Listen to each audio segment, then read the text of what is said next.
15 मार्च 2019 को दोपहर के पहले 10 साढ़े 10 बजे करीब ये 26 लोगों द्वारा देवेंद्र चौरसिया और उनकी लड़की सोमेश चौरसिया के साथ दामर प्रांत ऑफिस में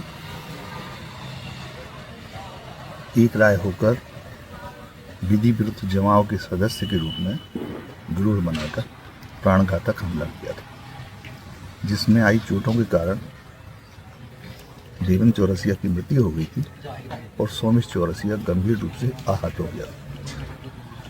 उसका विचारण चला।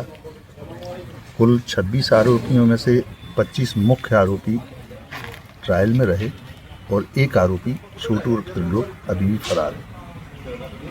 शुरू में 20 आरोपियों के खिलाफ चालान पेश हुआ। उसके बाद इन्होंने काफ़ी विलम्ब कराया ट्रायल में और एक एक दो करके आरोपी प्रस्तुत करते रहे। गवाहों को बहुत परेशान होना पड़ा। करीब 4 बार ट्रायल हुई। आज क्या महत्वपूर्ण फैसला हुआ है? और आज जो फैसला हुआ है उसमें 25 आरोपीगण जो हत्या से संबंधित हैं उन सबको आजीवन कारावास और 11,000 रुपये के अर्थदंड से दंडित किया जा चुका है। आज माननीय न्यायालय अपर सत्र न्यायाधीश हटा द्वारा हटा के बहुप्रतीक्षित हत्याकांड जो देवेंद्र चौरसिया हत्याकांड के नाम से फेमस था, एक भारत में सेकंड लार्जेस्ट, जिसमें आरोपी गणों की दृष्टि से सेकंड लार्जेस्ट फैसला है। ये ऐतिहासिक फैसला सुनाया है और बड़ा सम्मानीय फैसला है।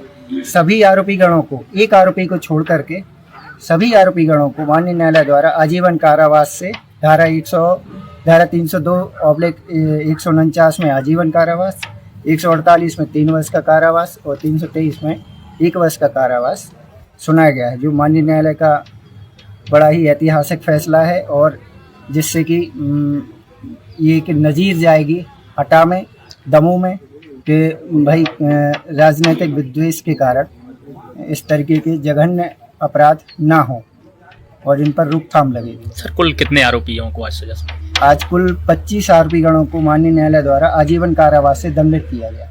दमोह के सबसे महत्वपूर्ण देवेंद्र चौरसिया बहुचर्चित जो हत्याकांड हुआ था, जिसमें तत्कालीन विधायक रामबाई के पति गोविंद सिंह एवं उनके देवर चंदू सिंह के लिए आरोपित किया गया था। इस मामले में जो पुलिस के द्वारा चार्जशीट दाखिल की गई थी वह 26 आरोपियों के खिलाफ में की गई थी। इस 5 साल के लंबे जद्दोजहद के बाद जो कि विचारण हुआ है उसमें तमाम सारे आरोपियों के लिए केवल एकमात्र आरोपी को छोड़ करके 25 आरोपियों के लिए आजीवन कारावास एवं 11,000 रुपये का जुर्माना सुनाया गया है। माननीय न्यायालय के इस निर्णय को हम शुभकामनाएं करते हैं। साथ के साथ इन 5 सालों के बाद आज हम न्याय की उम्मीद अपने आप को बंधा सके हैं और न्यायालय के प्रति हमारी आस्था बढ़ी है। ये देखे जाना है कि देवेंद्र चौरसिया आखिर कौन? अगर देवेंद्र चौरसिया को हटा के लोगों ने पहचाना कैसे? एक सार्वजनिक स्थान से हर आदमी के साथ जुड़ने के कारण राजनीतिक परिवेश में इनकी उदय होती है। इस राजनीतिक परिवेश में उदय होने के साथ साथ राजनीतिक बेमनस्यता बढ़ जाती है। तो पथरिया के विधायक की बेमनस्यता इस बात को प्रतीक करते हुए बदले के आशय से कि तुमने राजनीतिक दल पे हमें नुकसान किया है। यदि राजनीतिक नुकसान व्यक्ति नुकसान से बड़ा नहीं हो सकता है, व्यक्ति को क्षति नहीं होना चाहिए, राजनीति में तो क्षति हो सकती है। यहाँ इनके परिवार के साथ अन्य लोगों के अन्य मामले दबाव डाल के कई सालों तक इनके ऊपर प्रयास करके झूठे मुकदमे बनवा के कि ऐसे भी इस परिवार पे इस बात का प्रभाव हो कि ये इस मामले से हट जाए और न्याय से उन्हें आतंकवादियों को न्याय मिलना शुरू हो जाए। परंतु ऐसी परिस्थिति नहीं हुई। इनने अपने धैर्य को संभाल के रखा। इस धैर्य के कारण, इनके धैर्य के और इनकी नीति के कारण कि इन्हें अन्याय इसका सहना नहीं है। अगर ये अन्याय सह के चुप हो जाते तो भी ये गलत होता। इसलिए न्याय को बिना सहे, अन्याय को बिना प्रतिरोध किए देखे और इनने जिस प्रकार के धैर्य से काम किया, इसका परिणाम ये हुआ कि आज इनके ऊपर जो मुकदमे बनाए जा रहे थे, मुकदमे खत्म हुए और इनके इस विजय को ये माना जाए कि इनके धैर्य की विजय है, न्याय की विजय है, न्याय की मंशा की विजय है।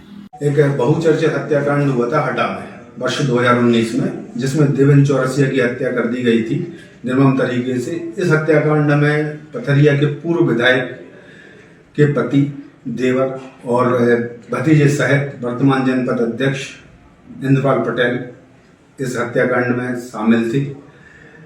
कुल 26 लोग इस हत्याकांड में शामिल थे। एक को जिसमें से न्यायालय द्वारा बरी कर दिया गया है। अभियोजन पक्ष के तर्क से सहमत होते हुए न्यायालय द्वारा माननीय द्वितीय अपर सत्र न्यायाधीश द्वारा निर्णय पारित करते हुए धारा 302 में आजीवन कारावास और 10,000 रुपये का अर्थदंड, धारा 148 से 149 में 3 वर्ष का कारावास और 1,000 रुपये के अर्थदंड से दंडित किया गया है। जुर्माना करने पर 1 माह का सश्रम कारावास दंडित किया गया। कुल कितने आरोपी?